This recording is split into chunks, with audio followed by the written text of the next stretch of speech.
Hey everyone, I hope you are all doing well today.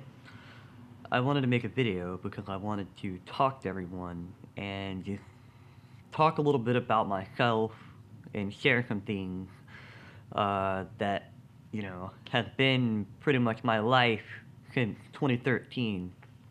But first, I just want to say that I know that many of you knew me before 2013, whether we went to high school together, West Johnston High School, South Johnston High School, Cleveland Middle School, um, you know, maybe even Fuquay Middle School or Willow Spring Elementary. I don't know. But a lot of you know me from somewhere, and you knew me before the year 2013. Before that year, I lived my life how I wanted to, pretty much. I lived my life, playing music, skateboarding, doing things I did, hanging out with the people I wanted to hang out with, whom I loved, good friends and all of that. A lot of you I spent time with, and we, did recreational drugs and things like that together. As far as like smoking marijuana, we drank. I even shamefully popped Benadryl pills with people looking forward to hallucinations, and that's probably the closest I ever got to an addiction. However, I never went on to get into harder drugs, but that didn't make me a better person. Now, some of you might say, "Well, Chuck, you were a pretty decent guy. You were nice to people, you were always friends, and all of these things," which seems really good and well. But I was a liar. I was a backstabber. I seem to not really have a problem with talking about my friends behind their back, and maybe it was a jealousy thing because I didn't want other people to like them more than they liked me. I don't know. It was probably something like that, depending on why I was talking about them. Of course, that's just a lot of people are like that, and that might seem good and okay, but it's really not. So really, I wasn't the super great person at all. I was a general normal person, as far as like people of my age group back then. But a lot of you who knew me before then and then knew me in 2012 and up to 2013 know that something happened in my life. I completely changed. I completely started going a different way. I started to seek after God, and I started to really seek to serve God, right? Now, some might attribute that to some kind of religious breakdown where I became fearful and I knew I needed to change my life because I'm afraid of hell. Well, I was afraid of hell, but I'll tell you this. In 2012, I think it maybe 2011, 2012, somewhere around there, maybe before, I can't remember, but somebody told me that really, I think they were, they were talking about Jesus or Christianity or religion or something. They were saying it's just a coping mechanism. I could see why they would say that, and in some way, I would say, yeah, sure. I find all of my joy, all of my peace, the love that I know now is from God, is from Jesus Christ. I didn't know what I know now back then. I can tell you right now that I am going as far as I am going because I know what I know. If I didn't know what I know, I would have probably gone back a long time ago. Because why? Even in a relationship, it's like somebody finds a girl or a guy that they, are into, and they seem to get their mind off of something for a little while, but it's not permanent. Because why? It's not eternal. It doesn't really heal your soul. But what I'm saying here is, having come to where I've come to, I want other people to have what I have. I know that some have gone on to some sort of spirituality, whether it's some kind of, I don't know, you might call it New Age, or I don't know, maybe you follow some kind of Buddhist or Hindu kind of religious variation, and you seem to think that you find some kind of, I don't know, normalcy in yourself from that. Maybe it's, you think through drug use you are getting closer to God, yet you find no true solace in yourself. No matter how much meditation you do, no matter how many hits you take, it just doesn't satisfy. There's always this fading sense of gladness or happiness. There's always like a looming black cloud, right? Even if you found that said girl or guy or whatever, and you thought everything was going to be all better, suddenly the senses of manic depression want to come back and you start to ruin that relationship, or a lot of people did. You know, you have a sense of fear, a sense of, you know, of these things that are tormenting you, just keeping you a slave in your own mind. You can't seem to keep past a whole lot, and you know, it affects the world around you, right? Because you're being affected by what's in the world. But I'm going to tell you that I also was the same way, but I am now free because of Jesus Christ. I'm not free because of myself. I'm not free because I did it myself. I couldn't do it myself, obviously. I was engaged to somebody, I was with them. I still had a horrible porn addiction, living in sin, and I was tormented.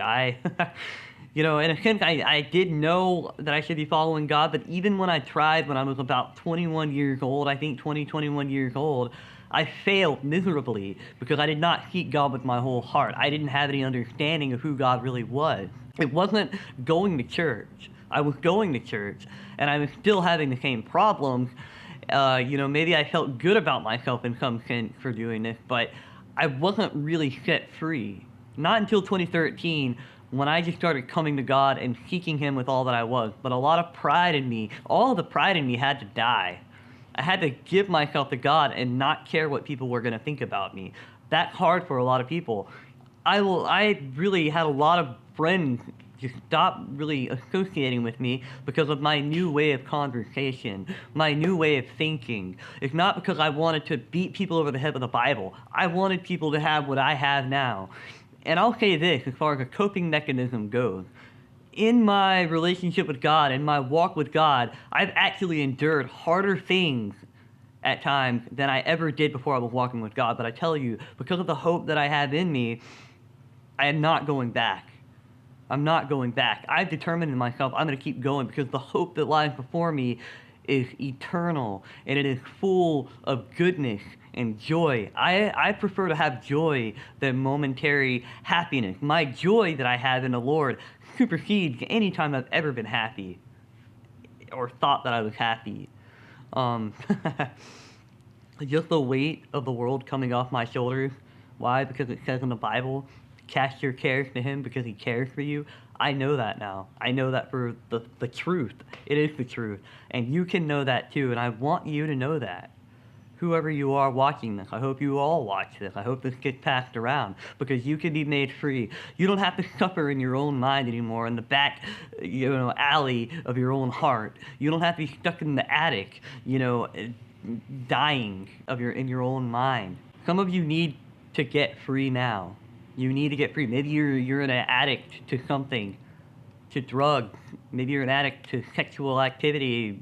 Maybe meeting up with people you shouldn't meet up with because you're trying to find some kind of solace. You're trying to find some kind of meaning in your life. You want to feel meaningful. You want to feel whole, but you're not going to find it there, I promise.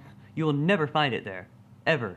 You're going to keep digging the hole deeper and deeper and deeper and become deader and deader and deader inside, you know, and I'm not coming against anybody for taking things like depression medicine, but Jesus can heal you 100% completely to never even have to touch that stuff. Because why? Because now you have been released. Now you have let go of the bondage, the baggage you've been carrying around probably for years, maybe decades. I know that I was carrying a lot when I came to the Lord, and when it came off, it's kind of like if you're a weightlifter, you might know this, or if you've ever held something for an extended period of time, it's heavy, but once you put it down, you realize, wow, that was really heavy. That was a lot heavier than I remember, that I was even realizing, because now you're free from it. And when I became free indeed, just like the Bible said, whom the Son sets free is free indeed. So I just wanted to share these things, and I just pray that you understand that your heart is opened to receive Jesus. We don't have a lot more time in this world. Time is short. Many people have already died because of things like drug addiction. Some people have died because of car accidents. They don't have a tomorrow to repent. They don't have any assurance. Some of them died thinking or wanting at least God not to exist. But that doesn't have to be you. You can have the best thing ever. And when I say that, I mean it. Nothing has ever compared in my life to what I know now. And I want you to have the same thing. If I didn't care, if I didn't love, I wouldn't put myself out there to look foolish to people, to go out and talk to people about Jesus. But it has to be because of a living hope that I have, and I know it's true, and I want you to have it too. So God bless you, my friend. Just have a great day. Consider what I say. Go to the Lord. It says in the Bible that He is a rewarder of those who seek Him diligently. It says, seek Him and you will find. He says, seek me and you will find me when you seek me with your whole heart. So seek Him. It's worth it. He died for you. He sent His own Son to be bludgeoned to death, hang on a cross for several hours in thought of you, to take you out of the darkness, clean you off, forgive you of all you have ever done up to this point. It's yours. He did it for you. So I just pray you receive it. God bless you.